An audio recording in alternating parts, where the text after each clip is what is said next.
The wind that morning carried a kind of stillness, the kind that settled between buildings before a storm. Outside the creaking boarding house, frost laced the railings like lace sewn by a bitter hand. Horses snorted in their stalls below, fogging the air with tired breath. In the upstairs room, the young woman packed her things in silence. Her fingers moved slowly, deliberate but detached. One dress folded, then another. A comb wrapped in fabric, a cracked brooch, a half-spent bar of lavender soap. Her life reduced to a case no heavier than a child's secrets. She paused only when her hand brushed the locket at the bottom, tarnished silver, still holding the curl of her mother's hair inside. She pressed it to her chest. No tears, just breath held a little longer than needed. She had not chosen this path.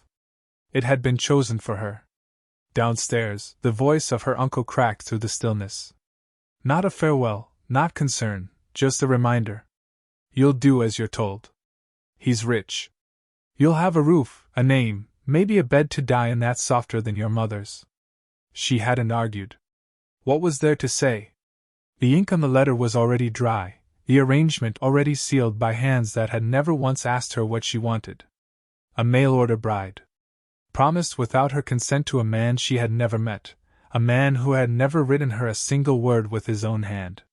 The train ticket arrived 2 days before her 20th birthday. She looked in the small mirror beside her cot.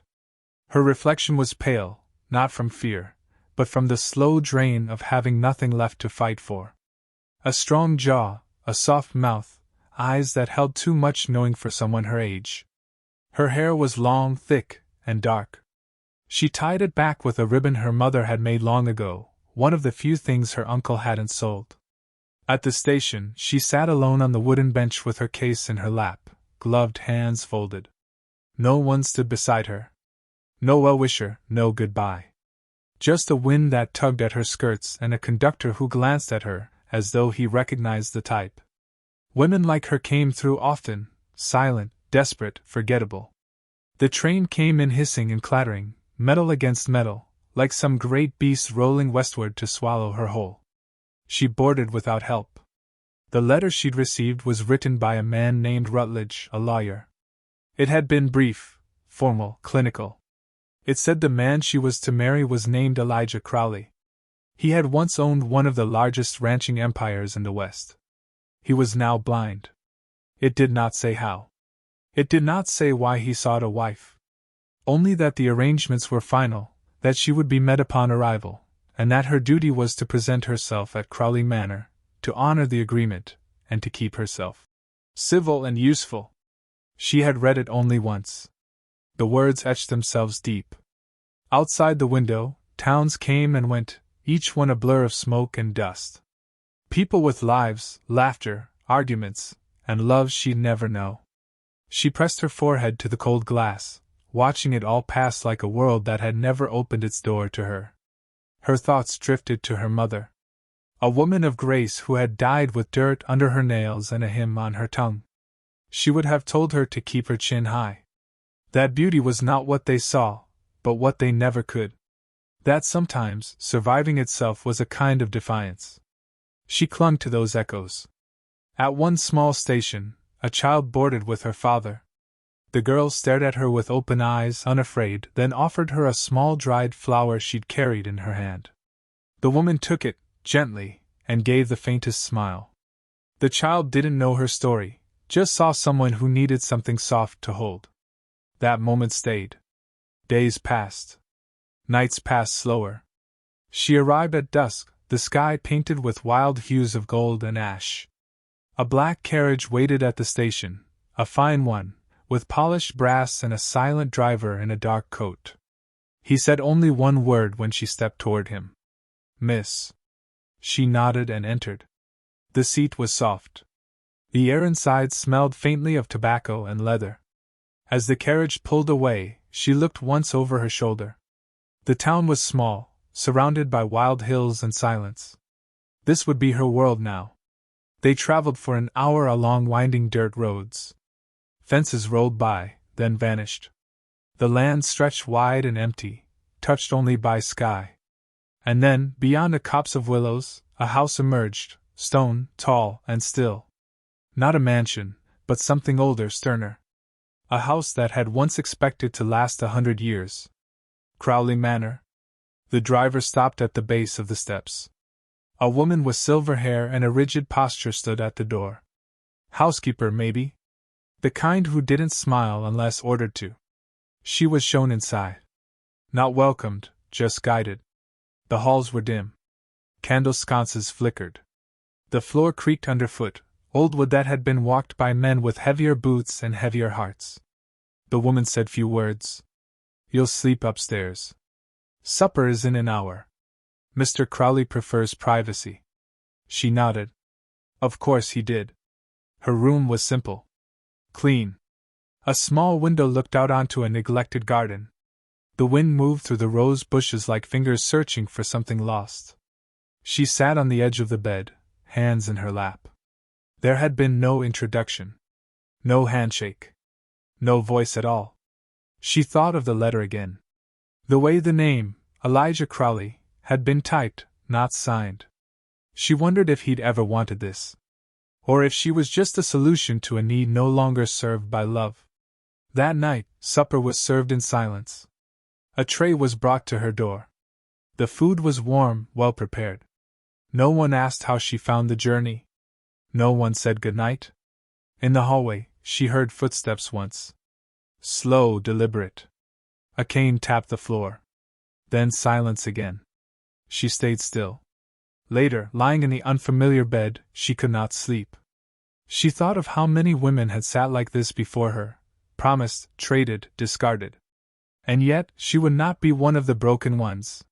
She didn't know what waited behind the doors of this house. She didn't know the face of the man she was to marry.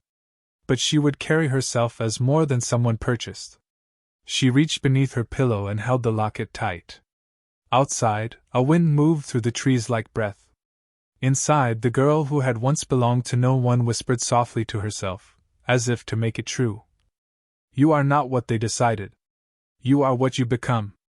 And the house, for the first time in years, listened. In the pale morning light, the house revealed itself more fully, its stone walls dappled in frost, its windows blind with dust. Crowley Manor sat like a half-buried memory in the folds of the western hills, neither grand nor ruined, but suspended in something colder. It was a house where time no longer moved forward, only deepened its silence. She rose early, her boots echoing faintly across the upstairs landing. The wood was worn where generations had passed, but now only her footsteps moved there. The air smelled of beeswax and distant smoke. Downstairs, a clock ticked methodically, but no other sound stirred the hall. She dressed modestly, as always. A muted green gown, simple bodice, hair pinned back, not for beauty, but for readiness. She made her way toward the parlor, guided only by instinct. She had not yet met her husband-to-be. He had not summoned her. Not even a word passed through the house's many walls to suggest he was waiting. The housekeeper greeted her with a look rather than words. Thin, hawk-eyed, and brisk, the woman moved like someone who'd long since stopped asking why. She placed a teacup before her and turned without ceremony. He does not take visitors in the morning. The words were spoken not with disdain, but a kind of protective exhaustion. Still, she waited. She had no occupation yet, no list of tasks. No expectations had been given. Only silence, wrapped around her like a second skin. From the window, she watched fog roll across the yard, softening the edges of the hedges that had once been shaped with care. She imagined what the estate must have been before, full of motion, of men, of music perhaps. Now, all that remained was the shell. That afternoon, she wandered the edge of the grounds. Her boots found their way to the old stables. The smell of hay and horse lingered, but no animals remained. Only one, an aging gray mare with tired eyes, tethered loosely in the far stall. She approached gently, whispering as she once had to animals as a child. A voice came from the shadows. She's half blind, but gentle. A man stepped into view. Older, with a wide-brimmed hat and hands dark with leather work. The stable hand. He introduced himself without pride, Jonas. Said he'd been with the house longer than the ghosts. She asked him about the master of the manor. He's there, in the north wing. Doesn't leave much. Keeps to himself. She nodded. And you? I keep things alive. She smiled, just barely. They parted with few words.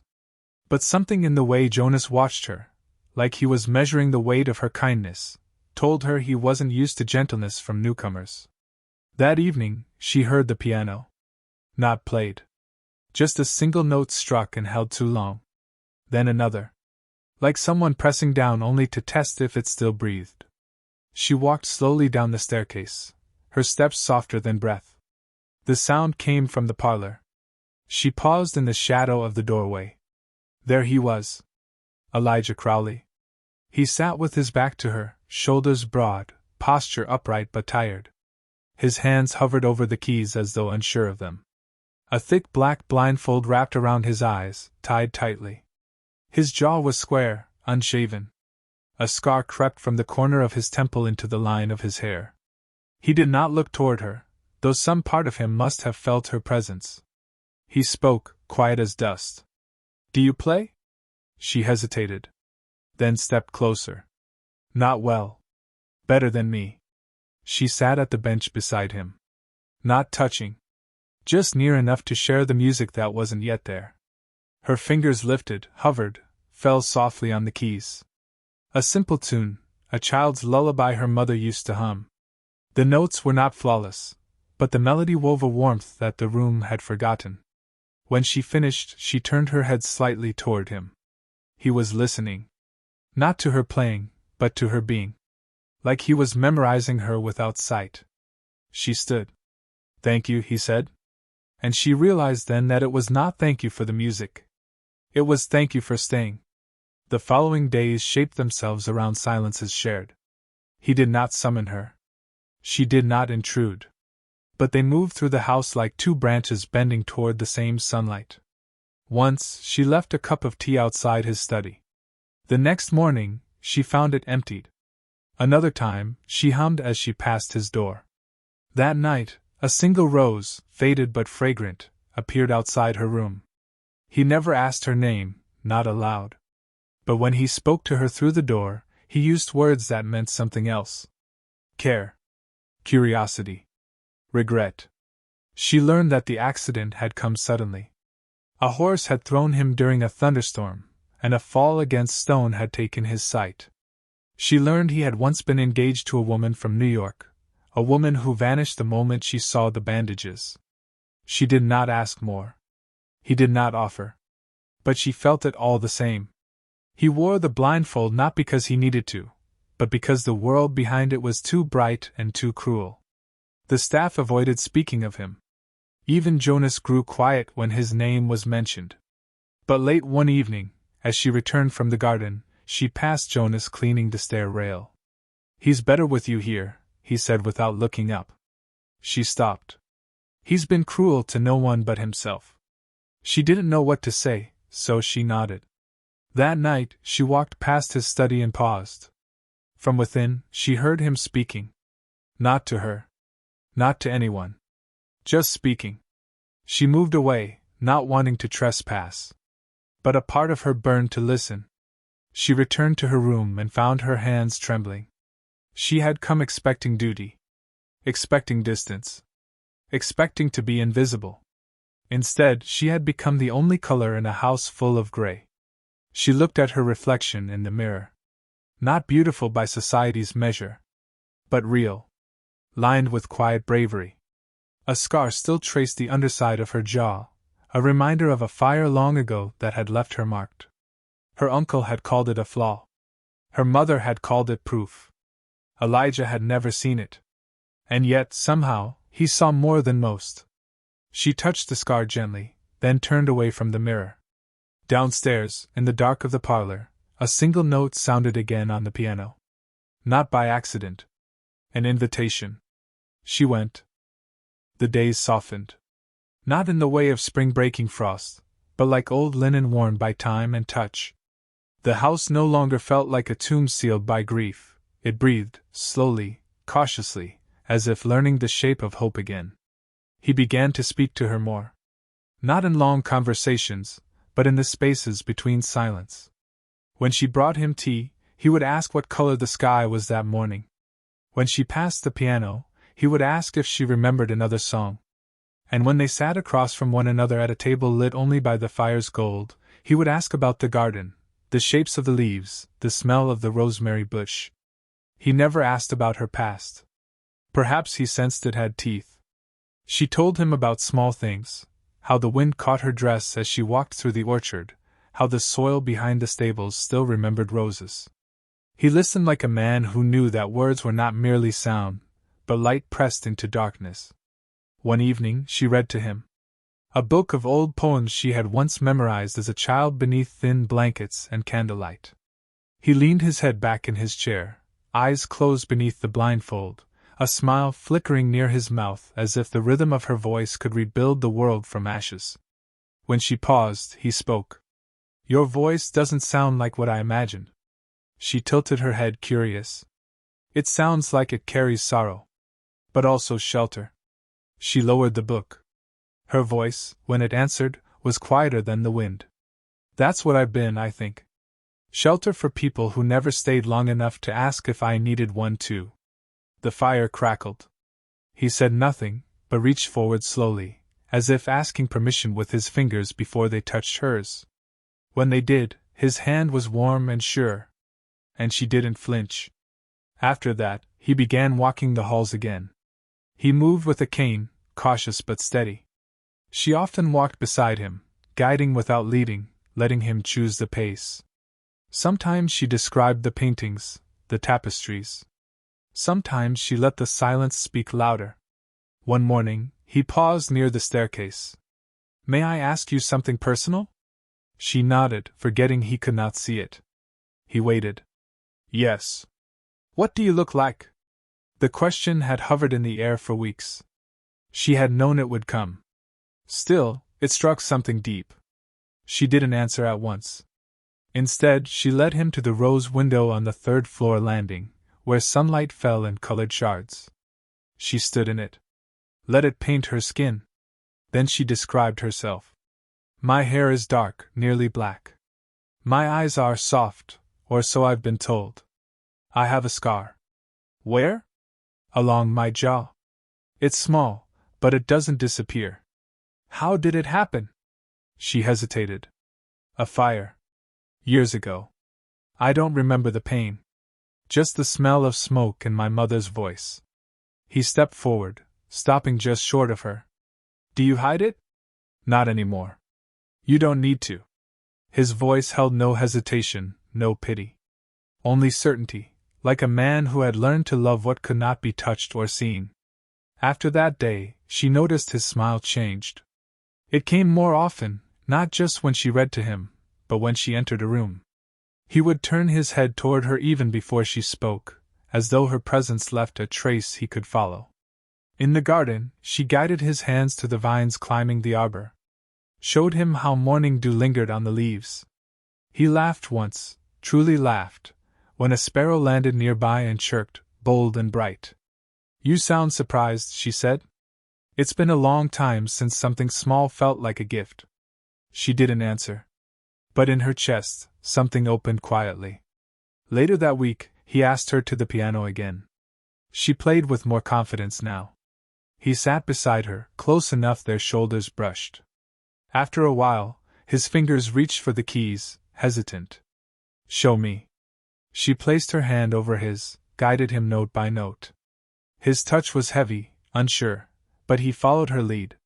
A slow tune formed, halting but sincere. He laughed softly at his own clumsiness. She joined in, her laughter a sound the house hadn't heard in years. They played until the fire burned low, and the hour turned late. He never removed his blindfold. But she had the sense he saw her more clearly than anyone else ever had. One night, just before sleep, she found herself at the window, staring at the moon. The sky was silver. The hills wore shadows like cloaks. Her hands rested on the sill, and in that stillness, she wondered if this strange, broken house had become a kind of home. She thought of all the things she hadn't told him, the loneliness of her girlhood, the night she almost ran away, the shame she'd buried under other people's decisions. And yet none of those truths pressed against her like burdens anymore. They simply were. And still he stayed. In the days that followed, something shifted. He asked her to dine with him. Not as obligation, but as ritual. Every evening she set the table with fresh-cut herbs, and he listened as she described what she'd harvested. They spoke of old memories, of books, of the way rain changes the sound of a roof. He told her he once rode stallions across the plains until the dust stung his eyes. She told him she once danced in a barn with her eyes closed just to imagine being somewhere else. They never spoke of love. But it lived between them, unspoken, gathering like stormlight. One evening, as she placed her hand on his shoulder to help him to his chair, he turned and spoke low. "You never ask for anything." She smiled. "I've learned not to expect what others aren't ready to give." He turned his face toward hers, though the blindfold still veiled his eyes. "And yet you give freely. That's what love is." Her voice trembled on that word. She hadn't meant to say it. But it had slipped out like breath. He didn't flinch. He didn't speak. Instead, he reached up and touched her cheek. His hand brushed the scar. He followed its line gently, reverently. Not as a flaw, but as something sacred. "I see you," he whispered. She closed her eyes. In that moment, in the quiet hush of flickering firelight, she believed him. The house, for the first time in years, no longer felt haunted. It felt human. And outside, the first bloom of the season opened beneath a sky full of stars. The wind shifted in the second week of June, bringing with it a restlessness that even the birds seemed to echo. The air, once soft with early summer's grace, now hung heavy, as if it knew something was coming. And something was. She felt it before she saw it. It began with a letter. Not addressed to her, but to Elijah, though he could not read it, of course.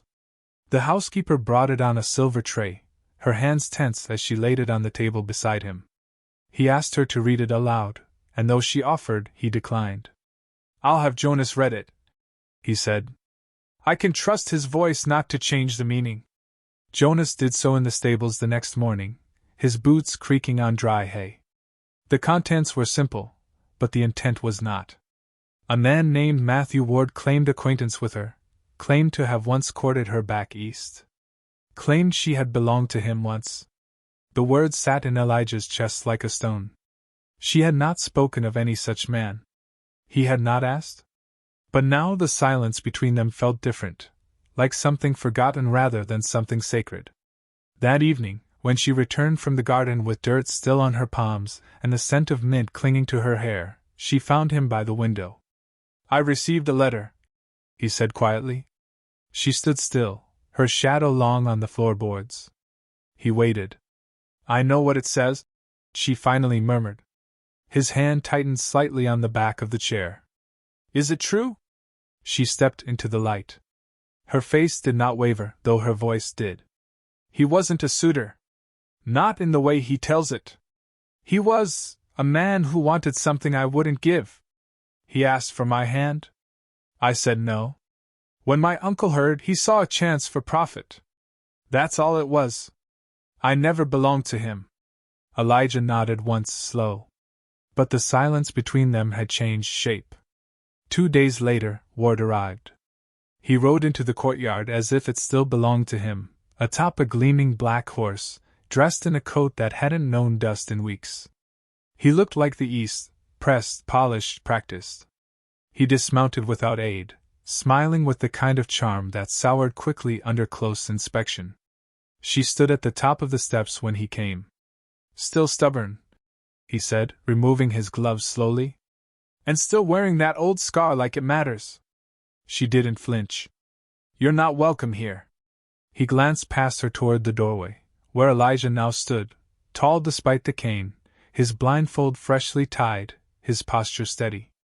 "And this is the man who claimed you?" "No one claimed me," she answered. "I chose."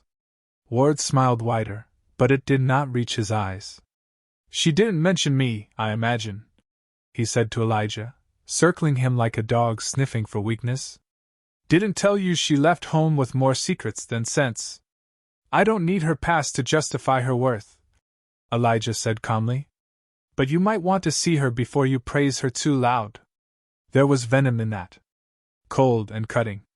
Elijah stood still. I see her better than you ever did. Ward turned toward her. Show him, then. Let him touch that scar. Let him feel what the fire left. Or maybe he already has. Her breath caught, not from shame, but from fury. She stepped down from the porch, walked straight to Ward, and slapped him, not with rage, but with clarity. I carried that scar long before I met you. And I'll carry it long after you're dust. He blinked, stunned. Not by pain, but by the fact that she no longer feared him. Elijah's voice came like quiet thunder from behind. Leave. Now. Or I'll have the sheriff hear what this house has to say.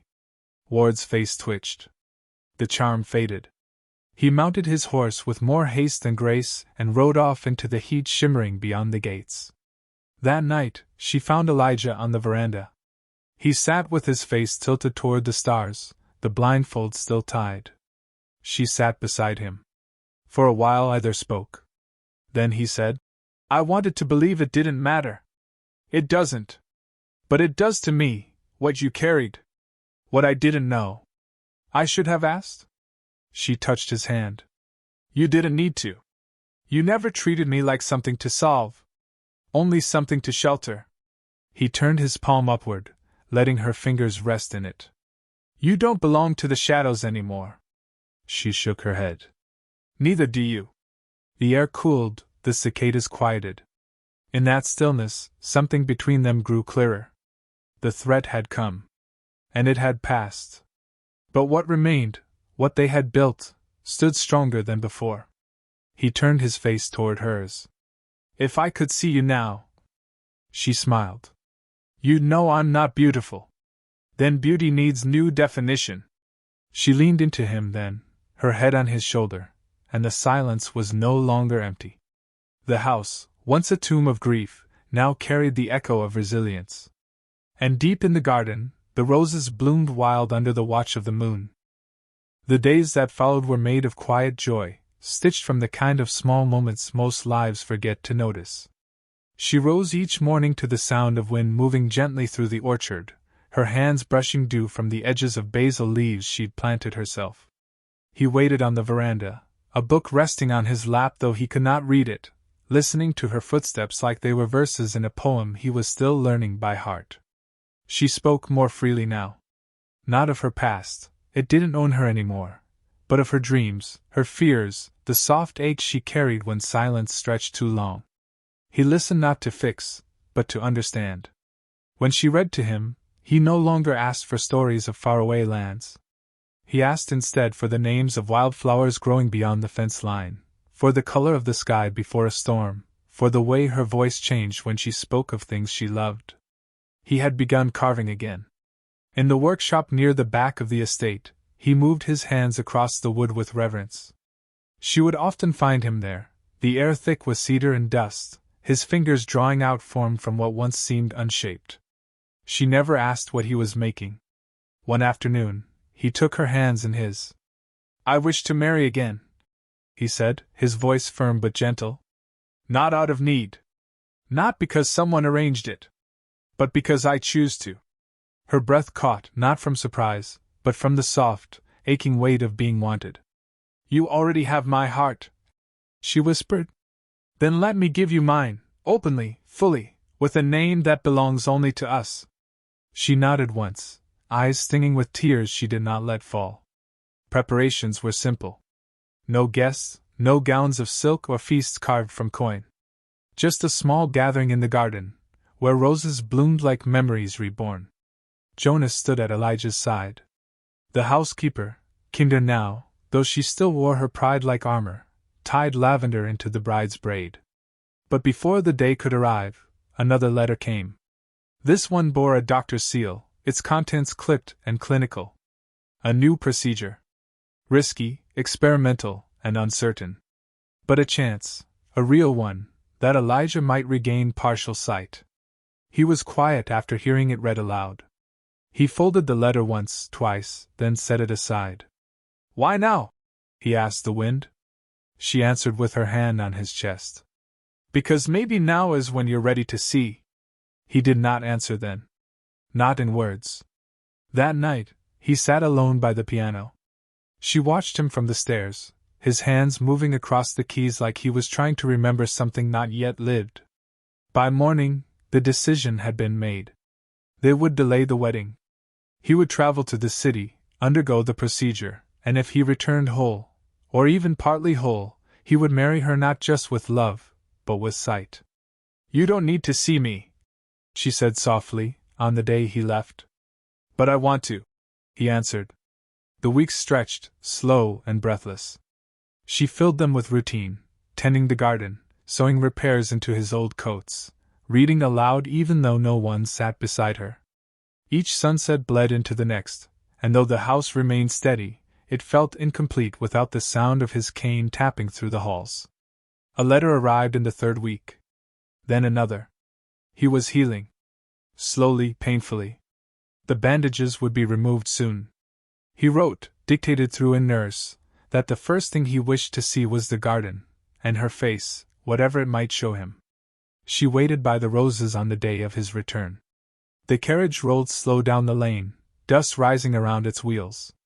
When the door opened, he stepped out unaided. His movements were tentative, but proud. He wore no blindfold now. His eyes, a stormy gray, blinked hard against the sudden light. She froze. He had never seen her, not truly. Not the scar that curved like a secret beneath her jaw, not the uneven tone of her skin, not the worry lines that softened when she smiled. She wanted to run. Hide. Become again the voice he had loved, not the woman who bore the world's weather on her face. But he walked forward. Closer. And when he reached her, he did not speak right away. He simply looked. Long and quiet. His hands, always sure, cupped her face. I knew, he said finally. Even before my eyes remembered light. I knew you were beautiful. She closed her eyes, and the tears came, not from shame, but from release. You see it? She whispered. I see you. They married at sunset. The garden smelled of rosemary and rain-soaked soil. She wore a dress she'd sewn herself. He wore a vest faded by time. Jonas stood again at his side, a rare smile stretched beneath his whiskered face. The housekeeper wept silently into her apron, though she would later deny it. When their hands joined, he did not need to be led. He recited his vows without paper. To the woman who taught me to listen when silence was loud. Who gave me back a world I thought I'd lost. Who let me love before I learned to see, thank you. She answered only with her eyes, and it was enough. Later, in the golden hush of their first evening as man and wife, they sat on the bench beneath the arbor. He held her hand like it was still new, though it had already steadied him 100 times. The world is brighter now, he said. She leaned her head on his shoulder. Then let's walk through it slowly. Together. As the sun melted behind the hills, and the stars blinked awake one by one, Crowley Manor stood not as a monument to sorrow, but as a house reborn in love. Somewhere, a lark sang in the dark. And the scar beneath her jaw faded, not erased, but reimagined, as part of a face fully, finally seen. And to the reader, to the listener, to the soul who waits patiently for love to find them, remember this. Sometimes the ones who see us best are the ones who first learn to hear our silence.